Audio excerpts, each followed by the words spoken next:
কি করছিস রে? হ্যাঁ, এই যে মাছ কাটছি, মাছ, ইলিশ মাছ। তো চলো।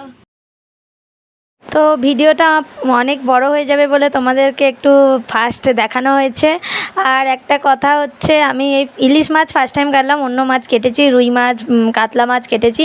তো নিয়মটা ঠিক জানতাম না, ওই দোকানে দেখে যা শিখেছি ওটাই, কারণ মাছ বাজারে আমিই যাই।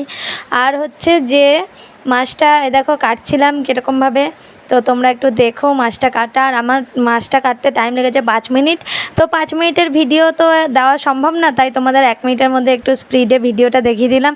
তো চলো দেখতে থাকো। দেখো মাছের পিসগুলো কেমন হয়েছে, একটু ভুলভ্রান্তি হলে ক্ষমা করে দিও।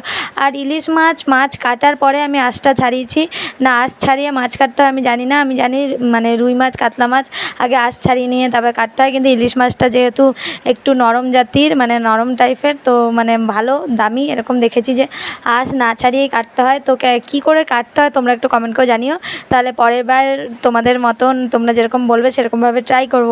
তো তোমরা দেখতে থাকো ভিডিওটা। তো এই দেখো কেটে নিচ্ছিলাম। তো এই বড় মাছটা ভালোই বড় ছিল। তো মাছটা আমার কাটতে টাইম লেগেছে 5 মিনিট। তো তোমাদের একটু জানিও আমার টাইমটা কি একটু বেশি লেগেছে না 5 মিনিট লেগেছে, কোনো ব্যাপার না। তো এই দেখো মাছটা কেটে ধুয়ে নিলাম, মা রান্না করবে। আর আমি মাছ কাটতে পারি, তো মাছ কাটাতে কেমন হয়েছে দেখবে। টাটা। বললেও এখানে শেষ না, ভিডিওটা দেখতে থাকো।